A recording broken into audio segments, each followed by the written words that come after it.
And again, the reason that it sounds like that is most of the time just due to the fact you don't have the bass notes low enough in your arrangement. I mean, obviously there's a lot of other things, but this will drastically change your sound. Check it out. Most of the time, it's the really, really simple concepts that tend to propel your sound forward and give you exactly what you've been looking for this entire time.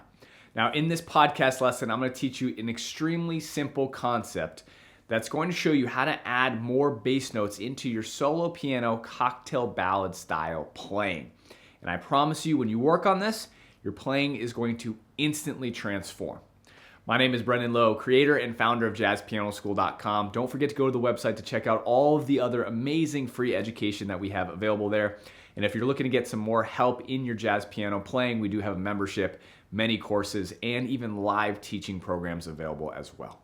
With that being said, let's dive right in. So there's no secret to getting your bass notes in. When you start to play a ballad like When I Fall in Love, as we see here, a lot of students will start with some sort of chord up here in this register. This is middle C right here, right? So if we're playing around middle C, that's really not low enough for a bass note. And we really got to get those low-end bass notes into our solo piano arrangement in order to make it sound lush, full, and professional. So my goal always is to get my bass notes below this C3. That should be the same cutoff point for you as well. So if you're putting your bass notes below C3, it's going to make a huge difference. If I play this melody kind of in a simple way, like this, right? It sounds pretty basic, a little beginnerish, right? And again, the reason that it sounds like that is most of the time just due to the fact you don't have the bass notes low enough in your arrangement. I mean, obviously there's a lot of other things, but this will drastically change your sound. Check it out. Even if I just play melody with bass note, this already sounds better, like 100 times better. And again, it's because I'm keeping my bass notes below this C3 right here. It's giving this rich, low-end, lush, warm blanket sound that really is the bottom end for all the harmonies we're going to stack on top, okay? So if I go to play this now, again, when I do play my bass notes down here, we can't play root position chords anymore. We really can't play much besides bass note to shells or jump up to a chord or just voice below our right hand. So if I were to play this melody here, I might go, right? So if that's E flat major 7, I'm playing my melody, shells below the melody, and one bass note. Now here, on this A flat, I'm actually going to voice the C7. I'm going to make this an altered. The melody is the flat 13, so I'm going to play my bass note down here, nice low end bass note.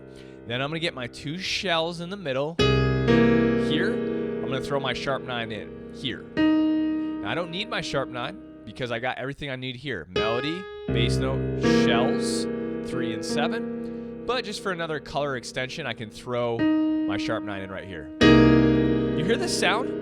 This is as professional as it gets, guys. Like this, it doesn't get more professional than this. You might add your 5 in here in the bottom end. But that is a pro voicing, okay? And it's so simple. It's so easy to use. You can do all this in such an easy way. Bass note, shells, melody. And again, for the intermediate advanced players, throw in another extension out there. Now again, here, instead of this voicing, when you have this F above the cutoff, the C3, right? Put your F down here, play your melody, and then put your shells in the middle. I added the 5 here just for a little texture, thickness, and coloring. And again, for your B flat chord, this sounds okay. Again, it sounds pretty basic because of a number of different reasons. The B flat is kind of still high up. Even though this is the cutoff, you can get away with that C3. I always try to keep my bass notes as low as possible, especially on a chord where I don't have a melody note. I can do all sorts of fun things. I can play an octave down here, maybe reharm the chord, maybe a sus into a flat 9, sharp 11, natural 13 chord, right? But again, the primary focus that I'm getting at here is even if you don't know those voicings, play a super low-end bass note. You can't even see that because it's so low on the piano. This is B flat. This is the second B flat on the piano. I'm going to play a rootless voicing here. That's a little bit too low there, right? So I'll probably keep my rootless voicing here. If you do want to kind of add some alterations to that, you can flat the 9. And again, you can put in the sharp 11 like I did as well. So this first 2-bar passage, again, with the low end bass notes would sound like this. I'm adding in the 9 here, just for a little color. Again, the first iteration of this, I just did shells. Let's throw in the 9. It sounds really good. Again, if you can't reach this 10th here, just play the bass note in the melody and then put your voicing in after. So I'm going pinky on my bass note, my low end bass note. I'm jumping up to the shell, the bottom shell here, the 10th, the 3rd, and then playing the inner voices together. So melody and bass note go together, then that, okay, the rest of the notes. Again, here's my F minor 7 chord. Threw in a bunch more extensions there, but again, at the heart of this, always bass note, shells, and melody. I threw in the 9, 11, and 5. Okay, and then again, my nice octaves. Sometimes I'll use octaves just to go completely overboard with my bass notes down the low end. Instead of just this, I'll play a full octave down here to just really emphasize that rich low end texture. Okay. Now I teach all this in my solo piano system course, which is available at jazzpianoschool.com, and you can go to courses to check that out. But I highly recommend that you work on this. Just work on getting your low end bass notes in with just your shells if you're a beginner, right? The shells will be in the middle of your arrangement. So you're going to have your melody on top, shells in the middle. Now, if you can split your shells between the 2 hands, as you see here, my 2 thumbs are playing the shells.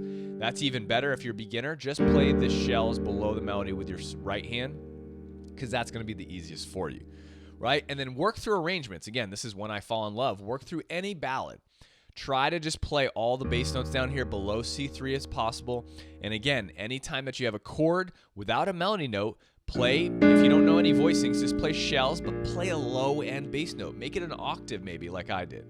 If you do know some more voicings in your right hand, you can always throw in some rootless voicings in your right hand, or again, throw in some extensions, maybe roll them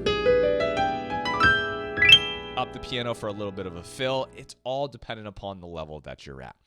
But I promise you, when you get more low-end bass notes into your solo piano cocktail ballad playing, you'll create a much more beautiful, lush, rich sound that I promise you is more towards the atmosphere and sound that you're trying to get out of the piano when you go to play this style of music, like those cocktail ballads, right? And this could be one of the main reasons that you're not achieving the sound you're hoping for. If you just put this in, it might open up a huge possibility for just all these beautiful sounds you've been wanting to create for a long, long time. Okay? Hope you guys enjoy that, and I'll talk to you soon. Well, if you enjoyed that video lesson, definitely go ahead and subscribe to the Jazz Piano School YouTube channel, because we release a new lesson video just like the one you saw every single week. And we have other content educational series called Tips, Tricks, and Transcriptions that we release every single week as well.